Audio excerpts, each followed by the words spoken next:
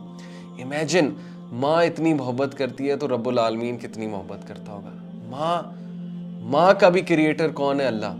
नबी अकरम सल्लल्लाहु अलैहि वसल्लम ने कहा कि अगर मोहब्बत के 100 हिस्से हैं तो उनमें से एक हिस्सा रब्बुल आलमीन ने कायनात में रखा है, दुनिया में रखा है। Whatever love you see of the mother, between animals, between mother and child, between father and child, between spouses, whatever love you see in this world, it is 1 out of 100 portion of the love of Allah subhanahu wa ta'ala. Imagine करें वो कितनी मोहब्बत करता है आपसे, आपका खालिक। Allah subhanahu wa ta'ala is always there. The only constant being in your life is Allah subhanahu wa ta'ala. सब चले जाएंगे, हमारी मदर, हमारे फादर, सब ने अल्लाह के पास जाना है और उसके बाद अल्लाह ने हमें उनसे रीयूनाइट भी करना है इंशाल्लाह ताला। Everyone will go. हमारे दादा, हमारी दादी, हमारे नाना, हमारी नानी, हमसे मोहब्बत करने वाले लोग, हमारे करीबी लोग, हमारे रिश्तेदार, इवन हमारे भाई बहन, इवन हमारे बच्चे, the only constant being in your life is Allah subhanahu wa ta'ala.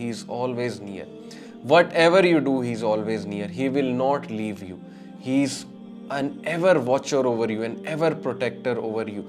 कहीं फुटपाथ पे पड़े होंगे, कहीं जेल में पड़े होंगे, कहीं ओवर ड्रंक होके पड़े होंगे, कोई गुनाहों में डूबे हुए ड्रग करके पड़े होंगे, कोई बहुत बड़ा गुनाह करके बेड पे लेटे होंगे।